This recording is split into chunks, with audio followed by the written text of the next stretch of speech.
Merci, Monsieur le Président. Monsieur le Premier ministre, le cauchemar d'Emmanuel Macron porte un nom, la démocratie. Car en démocratie, le jour d'une élection, la voix d'un Gaulois réfractaire pèse autant dans l'urne que celle d'un de ses amis milliardaires.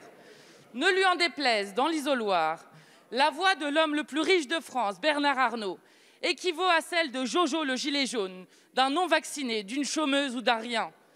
Alors, la stratégie d'Emmanuel Macron est claire. Il faudrait que seuls les riches aillent voter. La preuve, les Français ont jusqu'au 4 mars pour s'inscrire sur les listes électorales. Avez-vous fait une campagne nationale d'inscription sur les listes? Non, surtout pas. Après tout, ce serait dommage que ces personnes non ou mal inscrites chassent le président des riches. Alors, chut, silence. Il ne faudrait pas ébruiter le fait qu'il ne reste que 18 jours pour s'inscrire. Car qui sont-ils? Les jeunes et les plus pauvres du pays, les mêmes qui ont souffert de votre politique. Et catastrophe pour vous, ils sont 13 millions. Oui, vous avez peur du peuple qui vote, car 109 milliardaires ne pèsent rien face aux 7 millions de chômeurs, aux 8 millions de Français qui ont faim et aux 12 millions d'entre eux qui ont froid. Oui, que le peuple aille voter n'arrangerait pas vos affaires. Au premier tour de l'élection présidentielle de 2017, Emmanuel Macron récoltait 8,5 millions de voix. 12 millions de nos concitoyens étaient alors non ou mal inscrits, sans parler des 10 millions d'abstentionnistes. Faites le compte, il y a de quoi faire couler votre Startup Nation. Je le dis aux concitoyens qui nous écoutent, quand les dégoûtés partent de la politique, il ne reste que les dégoûtants. Mais voici la bonne nouvelle. Si vous décidez de vous inscrire sur les listes électorales et de venir aux urnes, alors vous pouvez virer Emmanuel Macron et les députés macronistes de cet hémicycle. Une démocratie sans le peuple. Voilà ce qui vous fait rêver, Monsieur le Premier ministre. Que le peuple aille voter. Voici ce qui vous effraie. Merci. La parole est à Monsieur le Premier ministre.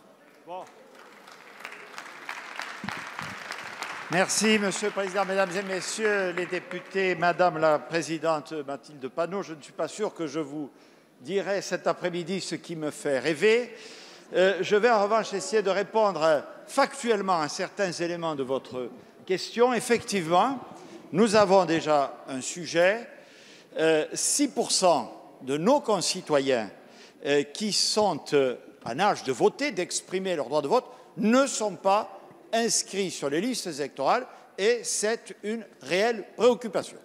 De ce point de vue-là, non pas je partage votre diagnostic, mais il y a une difficulté à laquelle le gouvernement, sous l'autorité du ministre de l'Intérieur et de la ministre déléguée Marlène Schiappa, s'attaque de façon énergique. D'abord, je veux rappeler à la représentation nationale que nous avons élargi la période d'inscription sur les listes électorales. Les Français peuvent encore s'inscrire, j'en profite pour le rappeler, et cela jusqu'au 4 mars prochain en mairie et jusqu'au 2 mars par Internet. Par ailleurs, nous avons lancé un site dédié puisque, j'en profite pour dire que ces défauts d'inscription concernent surtout les plus jeunes de nos concitoyens, pas que, mais en particulier, donc un site dédié qui s'appelle élections.intérieur.gouv.fr décrit les actions que nous pouvons mettre en œuvre pour eux, et notamment le lancement de cette plateforme il y a 3 semaines, c'est récent.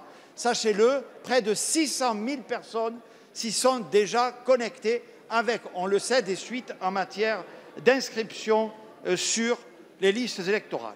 Au-delà de ce sujet, nous avons également facilité le vote, je vous le rappelle, en numérisant les procédures de procuration. Là aussi, il y a une autre plateforme en ligne, maprocuration.gouv.fr. Vous pouvez, je m'adresse à tous mes concitoyens maintenant, en quelques clics, donner procuration à un proche partout sur le territoire, grâce à ce qu'on a appelé la déterritorialisation des procurations. Nous avons également mis en place une nouvelle carte électorale avec un QR code pour accéder à toutes les informations en direct concernant l'élection. J'en profite pour annoncer à la représentation nationale que le 25 février, nous allons lancer une grande campagne institutionnelle d'incitation à l'inscription sur les listes électorales et au vote. Nous allons mobiliser des artistes, des effecteurs et nous souhaitons évidemment également la faire relayer par les réseaux sociaux de proximité puisque vous connaissez tous également leur influence aujourd'hui. Plus généralement, vous le savez, 2 missions ont été créées sur ce sujet pour apporter des réponses structurelles. Celle que vous avez décidée, Monsieur le Président, à la suite des élections régionales et départementales, confiée au président Xavier Breton et à Stéphane Travert, dont les conclusions ont été remises mi-décembre, et j'ai moi-même saisi le CESE sur la question de l'abstention des jeunes aux élections pour nous faire des préconisations, et son avis est attendu pour le mois de mars prochain. Je vous remercie.